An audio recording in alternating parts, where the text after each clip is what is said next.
कपट रहित निस्वार्थ प्रेम मनुष्य लोक में किसी का किसी से नहीं होता है, हो भी नहीं सकता। बोले महाराज पति पत्नी का प्रेम कपट रहित है, बोले वो भी कपट रहित नहीं।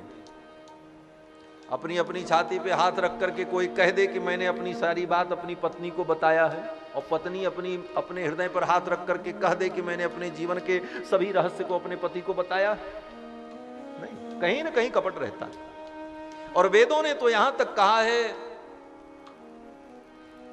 कि पत्नी जो पति से प्रेम करती है वो प्रेम भी स्वार्थ प्रेम है। नवा अरे पत्यु कामाय पति प्रियो भवति, आत्मनस्तु कामाय पति प्रियो भवति। उपनिषद कहता है कि पति इसलिए प्रिय नहीं होता कि वो पति है, इसलिए प्रिय होता है कि वो हमारे सुख का सौभाग्य का साधन है, कहीं ना कहीं स्वार्थ है। पत्नी इसलिए प्रिय नहीं है कि वो पत्नी है। वेद कहता है नवा अरे जाया कामायै जाया प्रिया भवति, आत्मनस्तु कामायै जाया प्रिया भवति। अपनी ही कामना के लिए, अपने स्वार्थ के लिए पत्नी प्रिय होती। क्यों? बोले समय से भोजन दे देती है, समय से सारा कार्य कर देती है, इसलिए प्रिय है। समय से न करे तो कोई पति उसके ऊपर प्रसन्न नहीं होगा, कहां प्रेम रहे? तो कहीं ना कहीं स्वार्थ है संसार। तो शास्त्र कहता है कि कई तव रहित प्रेम न भवति मानुषे लोके, मनुष्य लोक में कपट रहित प्रेम नहीं होता। और यदि भवति, अगर कहीं किसी का प्रेम हो ही जाए, मान लो, पहले तो यही असंभव है कि प्रेम हो नहीं सकता, और यदि चेत अगर प्रेम हो जाए तो को विरह, वहां वियोग नहीं होता। जहां पर शुद्ध प्रेम होता है वहां पर प्रेमी का कभी अपने प्रेमी से वियोग नहीं होता, ये दूसरा असंभव है। फिर आगे आचार्य कहते हैं कि यदि विरह स्यात्, अगर कहीं विरह हो जाए, बोले तब, बोले न जीवति, वो जिंदा नहीं रहता, फिर मर जाएगा। अगर सच्चा प्रेम है तो वियोग नहीं होगा, और अगर वियोग हुआ तो अपने प्रियतम के वियोग में वो मर जाएगा। यही सच्चा प्रेम का प्रमाण है। और ये श्री दशरथ जी महाराज के जीवन में देखने को मिलता है। गोस्वामी जी महाराज यही अनुभव कर रहे हैं यहां पर कि बंदऊ अवध भुवाल सत्य प्रेम जोग भोग मह राख्यो गोई। जोग और भोग के संपुट में प्रेम को छिपा करके रखा। भगवत प्रेम क्या है? बोले भगवत प्रेम रत्न है, हीरा है। और रत्न को कैसे रखा जाता? बोले डिब्बी में बंद करके रखा जाता। एक डिब्बी नीचे होती, ऊपर से ढक्कन लगाया जाता, इसी को कहते हैं संपुट। तो जैसे हीरे को, बहुमूल्य रत्न को हम संपुटित करके रखते हैं, उसी प्रकार भगवत प्रेम रूपी रत्न को श्री जनक जी महाराज ने भोग और जोग रूपी संपुट में संपुटित करके रखा। जोग भोग मह राख्यो गोई। गोई माने छिपा करके रखा। भोग और जोग का संपुट। योग माने निष्काम कर्म योग। विशुद्ध ज्ञान के उत्पन्न होने पर जो निष्काम कर्म योग उत्पन्न होता है उसी को कहते हैं योग, उसी को कहा जोग। और भोग क्या है? बोले संसार की सारी व्यवस्था, राजकाज सब चलाते थे, राज्य करते थे, दंड देते थे, प्रजा की फरियाद भी सुनते थे, सब कुछ व्यवहार जो जगत का है वो उनके जीवन में दिखता था। लेकिन हृदय में कहीं आसक्ति नहीं थी संसार से, अनासक्त योग उनके जीवन में। तो यही अनासक्त योग और संसार का व्यावहारिक भोग, इस योग और भोग रूपी संपुट के बीच में राम प्रेम रूपी रत्न को छिपा करके जनक जी ने रखा। लेकिन प्रकट कब हुआ?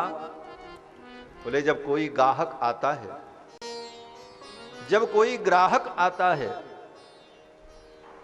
तो जौहरी संपुट से निकाल करके उस रत्न को दिखाता है, तभी संपुट खोलता है। इसीलिए गोस्वामी जी ने कहा कि प्रणवहु जोग भोग मह राख्यो गोई, राम बिलोकत प्रगट्यो सोई। राम बिलोकत प्रगट्यो सोई। राम जी का जब दर्शन किया तब उनका वो प्रेम प्रकट हुआ। प्रेम को छिपाए रखा। भक्तमाल में एक भक्त की कथा है, अंतर्निष्ठ भक्त की कथा। अंतर्निष्ठ भक्त की कथा बड़ी अद्भुत है। अंतर्निष्ठ भक्त वो राजा भगवान का परम भक्त, और उसकी पत्नी भी भगवान की परम भक्त, लेकिन दोनों में अंतर था। पत्नी तो मंदिर में जाती, भगवान की पूजा करती, कीर्तन करती, कथा सुनती, लेकिन राजा न कभी मंदिर में जाए, न कभी कीर्तन में जाए, न भगवान का नाम ले। पत्नी के मन में बड़ा खेद रहता था कि मेरे पति भक्त नहीं है, ये मन में सदा क्लेश बना रहता। लेकिन कभी राजा अपनी पत्नी को रोकता भी नहीं था, पत्नी जाए भजन करे, पूजन करे, लेकिन पत्नी के मन में था कि ये भी भक्त होते, भगवान का नाम लेते, कीर्तन करते। लेकिन पत्नी तो जान पाई नहीं कि ये अंतर्निष्ठ भक्त हैं, इनके हृदय में भक्ति।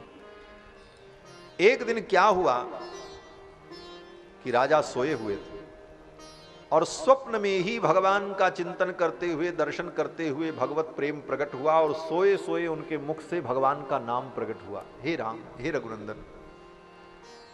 तब तक नींद खुल गई।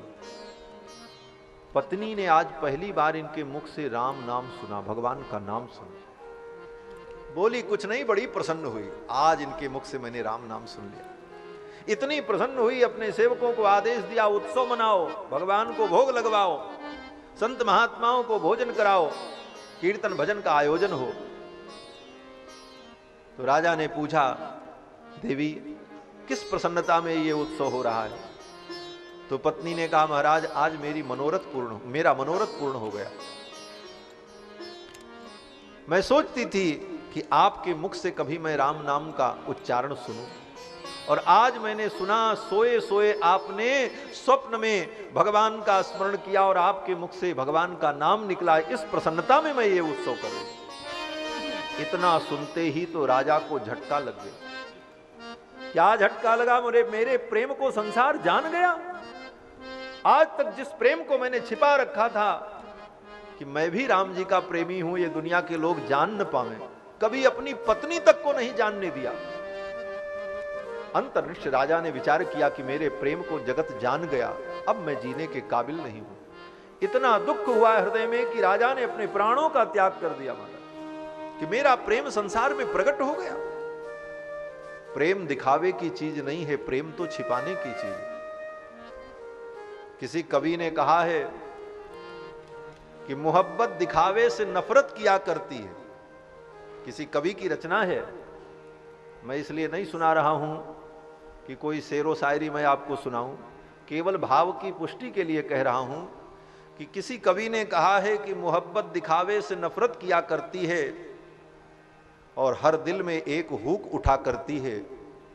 हर कोई भले न ताजमहल बनवा सके, लेकिन हर दिल में एक मुमताज बसा करती है। तो ताजमहल बनवा दे कोई अपने मुमताज की याद में, तो उसने तो अपने प्रेम को प्रकट कर दिया, तमाशा बना दिया। प्रेम तो छिपाने की चीज है, और श्री जनक जी महाराज ने अपने हृदय में उस प्रेम को छिपा करके रखा। जोग भोग मह राख्यो गोई, और राम बिलोकत प्रगट्यो सोई।